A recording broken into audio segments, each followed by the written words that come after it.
Oh, hey. Look, somebody else showed up to play. Whoa. Yeah, got a friend here. Don't know. See who it is here. David is here. Hi, David. Oh, his mic is off. We'll wait a second till David gets in. Yeah, mine did some weird thing where it had me call in. Yeah. Am my mic, is it on now? Your mic is on. Do you have a camera? Yeah, I thought the video was on. Turn your camera on. Do you guys know who David Megarry is? I don't know that I do. Oh, he's the guy that invented. He was the first dungeon, thief. right? He was the Yes. first person to play a Yes. thief in a fantasy role-playing game. I'm trying to figure out Oh, wow. Cool. why. Yeah, what's up with your camera? Well, let's see. Here's the guy that used to write software and stuff. It's like we're gonna have to call You Rose would- in to teach him how to use his something like that. computer. I don't get it. Well, anyway, this is Hmm. David. I don't know how many of you guys have seen Secrets of Blackmoor. David features pretty prominently in the movie. I told David to just pop by and say hi. I thought if you guys have any questions for David about the movie or his time playing with Arneson or his game, here's your chance, to talk to him. No luck with the camera, huh, David? No, I'm afraid not. Oh my God. And I Never can't played even. D&D with a Q&A incorporated. That's pretty cool. Yeah, I'm finding a Fine. button. Okay. There's a button that allows me to touch up my appearance, so maybe I could look a little bit less hairy and haggard than like my current COVID cough. If I just press that button. Is Rose around? Would Rose know how to do this? Somebody asked me a question. I thought, who was it? Was it Rasmus? Oh, no, I just... sorry, I didn't ask a question. I just said it was cool to have a Q&A in a Dungeons & Dragons game. I haven't tried that before. I just like that. Oh, I'm glad people are laughing at my joke now. Thank you. So has he been treating you well? I mean, is he killing you all off, or is it? He just shoved my character's face in some manure, so Excellent. I lost my only good stat. He hasn't lost. Yeah. You're having a great time, I'm sure. Yeah. Yeah, there are ways to punish characters without killing them, Yeah. Oh well. Yeah. Anyway, Arneson did funny things like that to me. I don't know if he didn't like me, but it's I think the funny. Well, he liked me a lot, but one of the funny things that happened to me was when one of my male characters turned into a female. I was changed. I had an amulet that allowed me to change shape, and so I changed it into a basilisk. And then when I changed back, he said, "Well, Dave, there's something different now."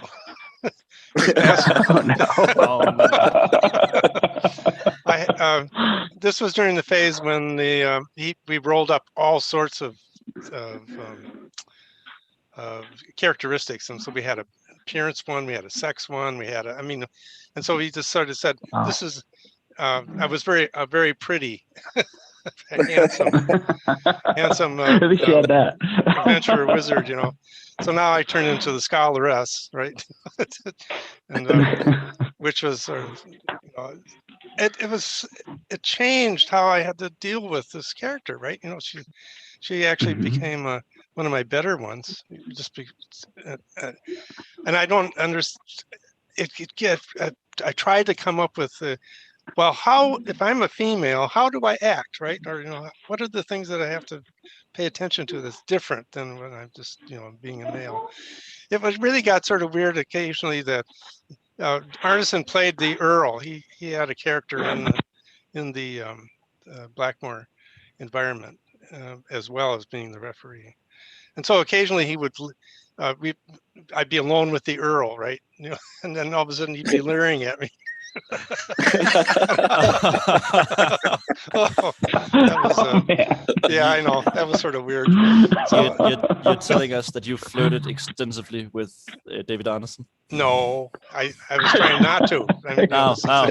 Right? The other way around. Yeah, that's right. No. You So ended up one of turning the him down. yeah, one of the yeah, it turned out that amulet and being pretty actually became a really wonderful distraction for. So if I turned into a female of a dragon, let's say, all of a sudden the dragon was way more interested in me, even though I was diminutive because I didn't have the mass, right? You know, but uh, they they would always be. Arnis would have them have to roll against their charm to see if that affected if my beauty affected their behavior, and a lot of times it did. So it's Huh. I found that quite amusing as well. Hey, So David, do you remember your very first dungeon dive? um, yes, and sort of no. I mean, my very first character was McDuck. He was the thief in the town. I was fighting with Dan Nicholson, who was the merchant. So David sort of set us up with. I had 70 men. I mean, it wasn't just an individual character there. I had a staff, and so I decided that we were going to rob the merchant. He was the local mafia type guy, right? You know, so he was going around beating up heads and keeping the competition down.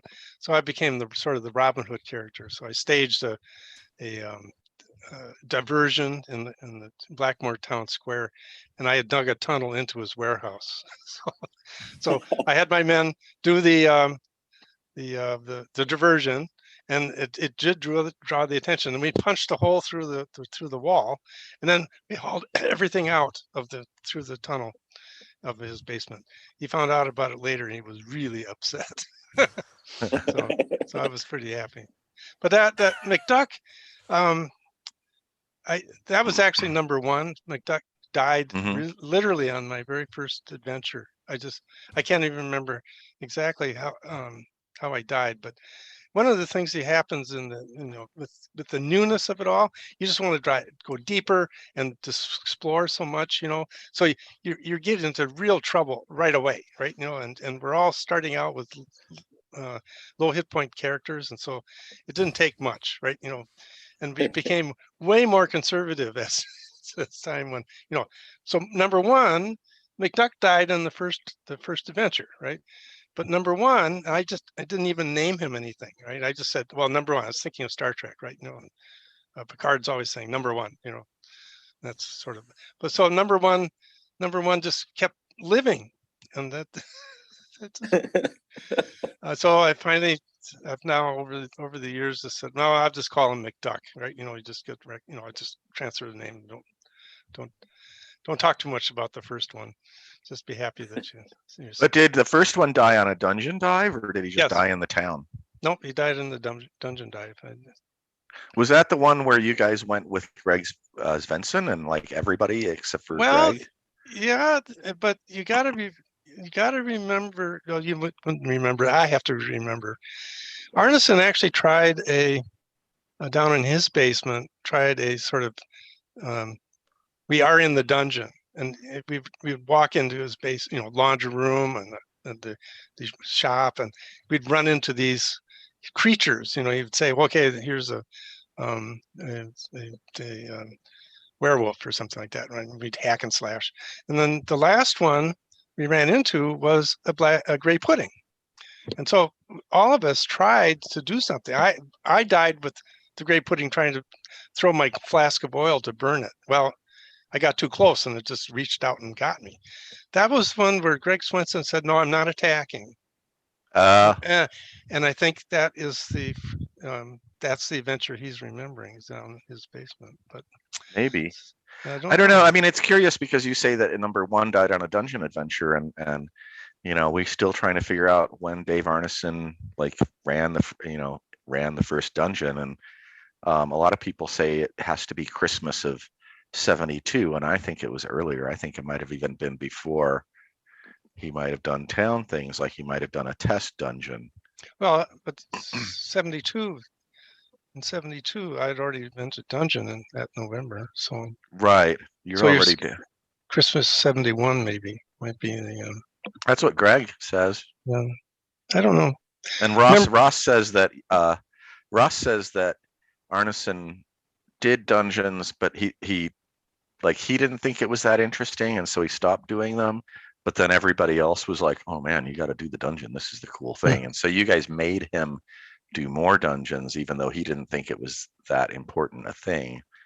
So I don't know. It's interesting pondering these things about when it was invented. Yeah, I don't know. Oh well.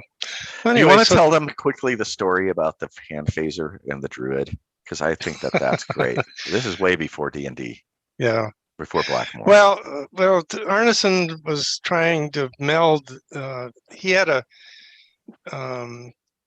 connection with John Snyder's space campaign, and they sort of were trying to meld the two campaigns together. So Blackmoor's planet was in John's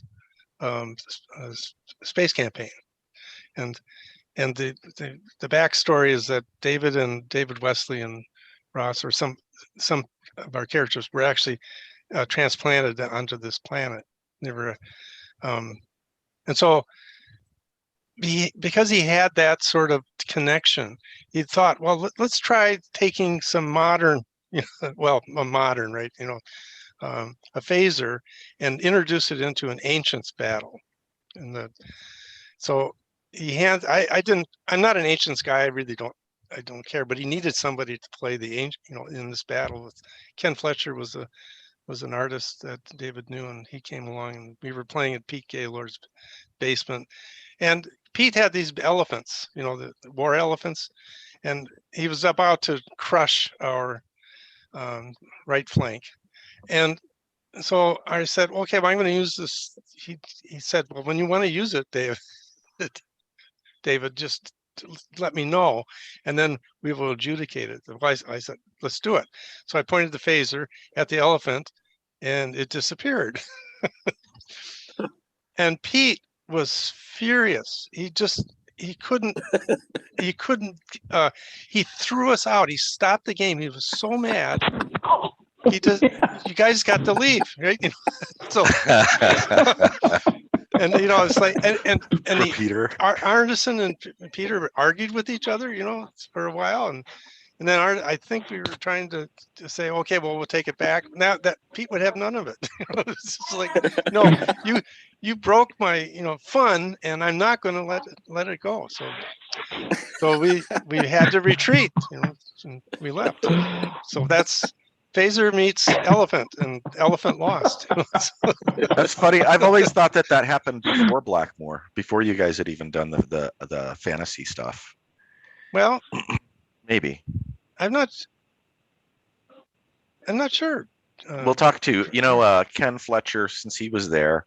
Mm-hmm. We'll see if Ken can find his buddy that was also there, and the two of them can confer and come up with a date for that.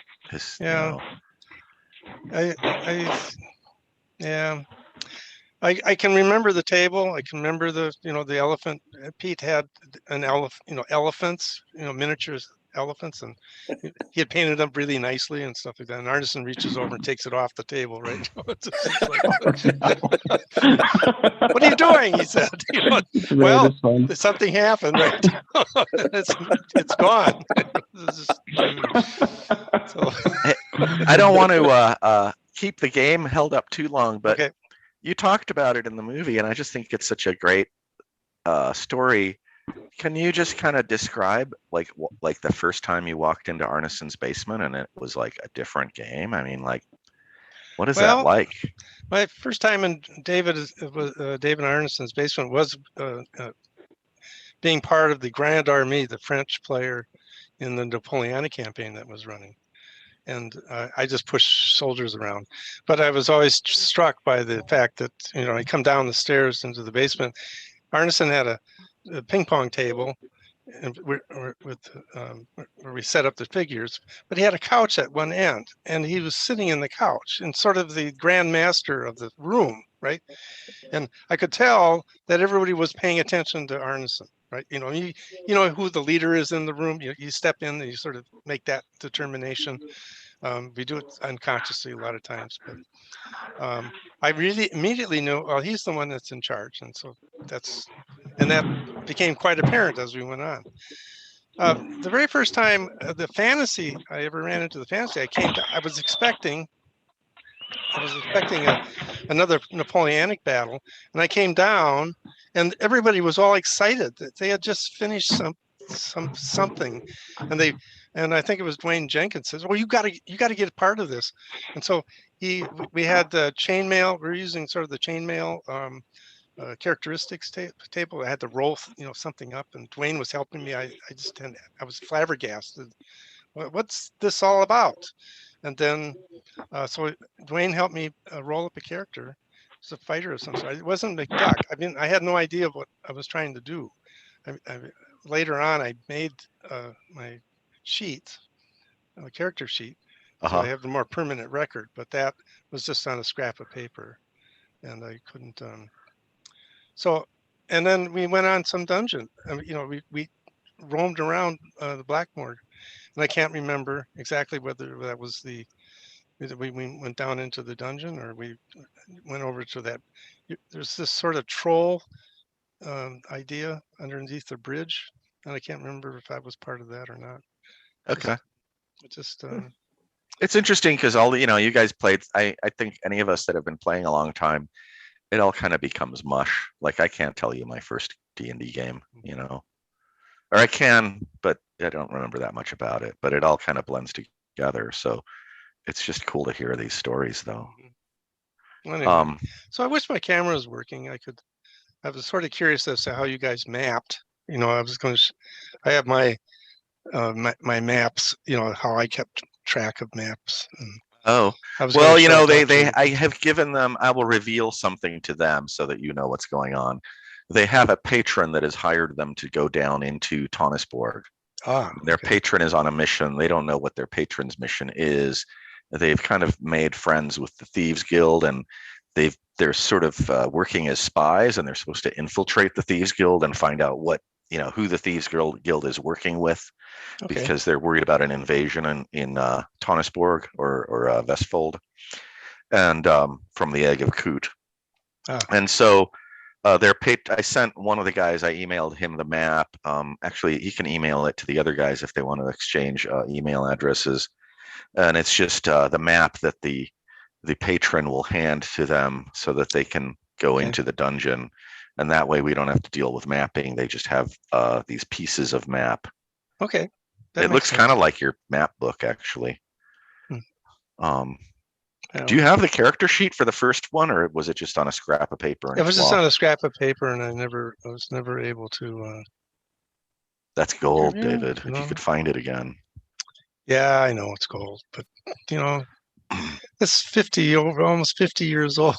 It's 50 years since it began. I have 50-year-old stuff. I'm a sort of pack rat when it comes to saving, small pieces of paper. But that one, I think, stayed with Arneson, and I think that might be the sort of the.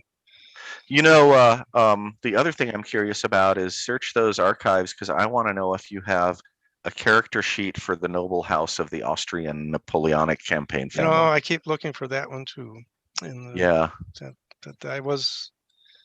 keep looking for that and I can't find it. But neither here nor there. Okay. Well, Chris and I are going to come up to the Twin Cities pretty soon. We've decided we're both vaccinated, and we feel like we can come up and socialize safely. And we're going to come up and do interviews and hang out with you guys and sip scotch and whatever. So, hope to see you soon. Yeah. Did all of you survive? Oh, they're just about to go to the dungeon now. They've been in the city. Oh, no, I meant the COVID thing. I mean, the COVID thing. Did you guys survive? I mean, it's our own real life adventure in a way, right? We have this dangerous thing out there. Every time you went out, I was it sort of echoes the adventuring that we do. The unknown. I found I found that sort of an interesting observation on my part. Okay, well, All right. then Hey, carry thanks on. I Yeah. wanted to give everybody a little surprise, so thanks for popping in. I appreciate it a No, lot. it was awesome. Yeah, that was awesome. Yeah, I just say like I've totally enjoyed your game, the Dungeons game. It's driven my children to tears, but it was one of those. My oldest son just rolled horribly, just horrible. And every time we play, he just rolls horribly. And my youngest son rolls great, and so he's over there slaying dragons left and right. And the oldest son is just losing treasure all over the place, and it's just it's madness. But it is so much fun. I love that game. Which version do you have? Out of curiosity. Probably the newest, whatever recent one has come out. Yeah. It's fun. I'm always curious about how people got introduced into this, into my game, but also was that a gateway? I'm thinking it is for a lot of younger players, that it is a gateway to be able to capture an idea about what role playing is. It doesn't have very much role playing in it, but it gets you into the at least the understanding of the style. And so yeah, for sure. I think, and it's funny because my family isn't really heavy into role play like I am. I enjoy it a lot, but my wife and my kids are just not as much. But that particular game, since it is so role play light, they do enjoy it quite a bit more. Which is good. And that's pleasing to me to realize that this is now multi-generational, that is continuing on.